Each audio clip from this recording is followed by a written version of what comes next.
Assalamualaikum warahmatullahi wabarakatuh. Kejadian ini saya alami ketika saya masih tinggal di komplek perumahan di salah satu kota di Jawa Tengah. Saat itu saya sudah SMP kelas 1. Oke, langsung saja ke ceritanya. Ketika itu bulan Ramadan, sekolah diliburkan selama 1 bulan penuh. Benar-benar puas bermain dan menikmati liburan. Setiap sore habis asar, anak-anak komplek selalu berbondong-bondong menuju ke masjid untuk mengikuti kegiatan TPA rutin. Kebiasaan saya dan teman-teman saat berangkat mengaji selalu bawa sepeda. Jadi sambil sepedaan sore muter-muter pabrik dulu sebelum sampai ke masjid. Jadi pas sampai masjid sudah mepet waktu buka puasa. Setelah puas sepedaan, kami langsung menuju masjid, melewati arah gudang pabrik yang terkenal angker, karena gudang itu jarang difungsikan. Di area pabrik banyak bangunan kosong dan area-area yang terkenal angker, seperti gardu Telkom, gudang pabrik-pabrik, area belakang TK, balai pengobatan, lapangan tenis, dan sebelah pabrik, gedung proyek baru, kolam pabrik, dan gedung serbaguna.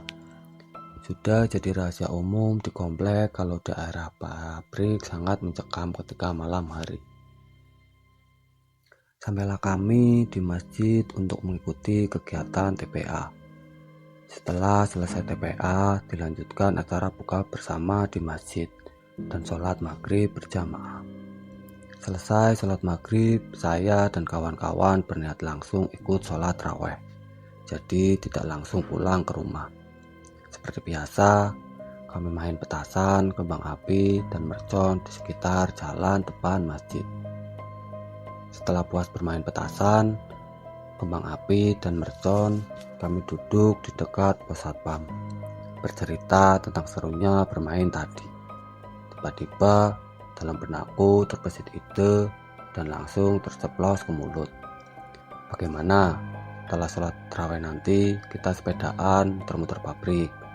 Nyali, gak seru kalau muter-muter pabriknya masih siang. Kalau malam hari kan lebih seru, dan kawan-kawan menyetujuinya. Sampailah waktu sholat isya yang dilanjut sholat raweh berasa deg-degan, karena main event yang sebenarnya adalah setelah sholat raweh. Akhirnya sholat raweh pun selesai. Dari semua kawan-kawan, ternyata hanya ada 8 orang yang benar-benar berjantan tangguh, termasuk saya. Sisanya memutuskan untuk pulang karena takut jalan-jalan malam di sekitar pabrik. Tanpa membawa alat-alat penerangan, hanya lilin, korek api gas, dan beberapa sisa kembang api yang masih ada di kantong plastik. Kami berlapan memulai start touring malam memutari kawasan pabrik. Semakin lama kami kayu sepeda, rasa merinding campur penasaran makin menggebu-gebu. Tur pertama dimulai.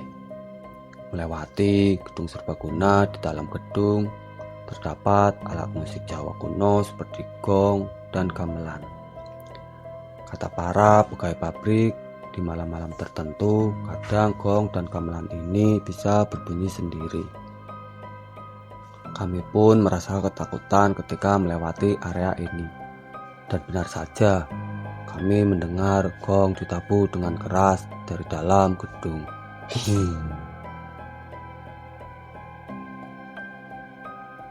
Kami langsung mengayu sepeda menjauh dari area ini. Kemudian memasuki area gudang lama. Suasana benar-benar gelap dan mencekam. Hanya lampu jalanan saja yang menerangi. Tidak nampak sudut-sudut bangunan karena tertelan kegelapan malam. Kami mengayu sepeda di tengah jalan pabrik dan berusaha untuk tetap bersama.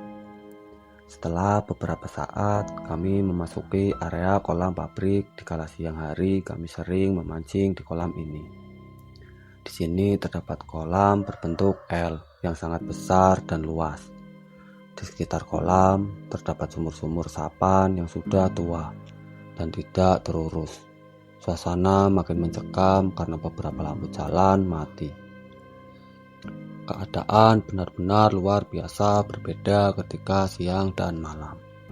Kami pun terus mengayuh sepeda kami sampai melewati tikungan di ujung kolam pabrik. Saya berada di depan, kawan-kawan langsung mengerem sentak semua. Kawan-kawan juga ikut mengerem dan berhenti. Saya menatap jauh ke depan, jalanan pabrik-pabrik, area penampungan bahan bakar solar untuk diesel pabrik. Jalanan pabrik ini benar-benar gelap gulita. Lampu penerangan area ini benar-benar sudah dimatikan karena sudah tidak ada aktivitas kegiatan pabrik lagi di area ini. Ketika malam hari, saya menatap ke arah kawan-kawan dan bertanya, di depan gelap banget jalannya, ini mau muter balik atau lanjut? Salah satu kawanku menjawab, kamu kan bawa lilin dan korek api gas, nyalain aja. Lagi pula kita sudah hafal jalanan area ini. Selama kita lurus terus di jalanan, nanti juga sampai area kantin pabrik. Di situ udah mulai terang lagi, kan ada staf yang kerja 24 jam, kata teman saya. Setelah cukup berdiskusi, kami putuskan untuk menerobos jalanan yang gelap gulita dengan sebuah lilin sebagai penerangan jalan. Kami bersepeda berdekatan dan saling mengawasi satu sama lain. Ketegangan kami mulai memuncak karena benar-benar sunyi, senyap dan gelap. Yang terdengar hanya gemericik air dari arah kolam pabrik dan suasana angin yang meniup dan dahan pepohonan. Sepanjang mata memandang hanya tampak sekilas tembok-tembok besar pabrik dan pepohonan. Kami terus mengayuh sepeda di jalanan utama pabrik.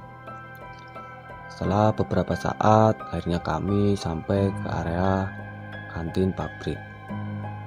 Jalanan sudah mulai terang kembali karena di area ini masih ada para pegawai pabrik dan staf yang beraktivitas pada shift malam. Kami berhenti dan beristirahat sejenak di depan kantin sambil bercerita tentang apa yang kami alami tadi. Setelah cukup lama kami beristirahat, kami memutuskan untuk melanjutkan perjalanan. Tapi sebelum mulai, kami berdiskusi untuk memilih rute mana yang akan kami lewati. Ada dua rute. Pertama melewati pabrik baru yang masih kosong dan menerobos lapangan bola. Saat menerobos lapangan bola ini yang cukup menyulitkan karena harus mengangkat sepeda melewati parit selebar 1 meter dan mengayuh sepeda di tengah lapangan bola yang rumputnya cukup tinggi. Rute ini cukup jauh memutar karena masih harus balik ke arah jalanan pabrik utama untuk bisa menuju ke perumahan. Atau rute kedua, ya, itu menerobos hutan samping pabrik melewati jalan setapak yang gelap gulita, sekaligus melewati gardu Telkom yang sudah tidak terurus. Area balai pengobatan belakang TK yang terkenal angker dan lapangan tenis yang mencekam. Namun ini adalah jalan pintas langsung menuju perumahan. Kami kemudian sepakat untuk memilih rute menerobos hutan samping pabrik. Beresiko memang, karena di sini masih banyak hewan liar seperti musang, ular, dan burung. Jalanan rute ini tidak bisa mengayuh sepeda dengan cepat. Di area ini, kami perlahan mengayuh sepeda sambil mengatur keseimbangan. Sepanjang perjalanan, kami melantunkan surat-surat pendek agar perasaan lebih tenang. Ketika kami lewat dekat gardu Telkom, terdengar suara jeritan. Entah suara apa itu. Kami pikir itu suara hewan liar di dalam hutan.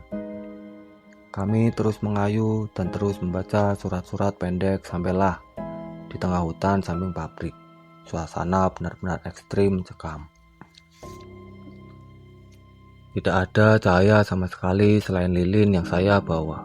Kami terus saling mengawasi kalau ada kawan kami yang tertinggal. Terus kami mengayu dan sampailah di area balai pengobatan, belakang TK dan lapangan tenis. Area ini sangat tersudut dan jarang dilewati oleh warga perumahan, pegawai bahkan satpam pabrik. Kami harus benar-benar cepat dalam mengayuh sepeda melewati area ini. Banyak pohon besar dan rerumputan yang cukup tinggi. Saat kami melewati balai pengobatan, kami mendengar suara seperti benda-benda berjatuhan dari dalam balai pengobatan. Saat itu, kami mencoba mengintip lewat kaca samping. Saya dan kawan-kawan kaget luar biasa melihat ada tulang belulang berjatuhan di tengah lobi balai pengobatan. Kami buru-buru menyambar sepeda dan langsung pergi dari balai pengobatan tersebut. Sampai area depan TK yang sudah cukup terang, kami berhenti untuk mengatur nafas. Perumahan sudah dekat dari sini, benar-benar ketegangan yang ekstrim. Saat kami sedang beristirahat, terdengar suara tulang belulang yang berjatuhan dari dalam area belakang kami. Bluduk, bluduk. Dan benar saja, tulang belulang itu berjatuhan di dalam ruang kelas TK. Kami semua langsung naik ke sepeda dan mengayuh sekuat mungkin agar cepat sampai di depan rumah. Begitu masuk area perumahan, saya berpisah dengan kawan-kawan karena letak rumah saya masih dekat dengan pintu masuk perumahan. Sampai di rumah, saya langsung duduk di ruang depan TV sambil melihat jam. Ternyata sudah jam 2 malam lebih. Bagaimana bisa perjalanan kami tadi memakan waktu lebih dari 4 jam. Padahal biasanya kami hanya menempuh rute tadi dalam waktu kurang lebih 30 menit. Bahkan sampai saat ini kami masih memperdebatkan soal perjalanan malam kami di area pabrik itu. Benar-benar perjalanan malam yang sangat mengesankan sekaligus mencekam. Wassalamualaikum warahmatullahi wabarakatuh.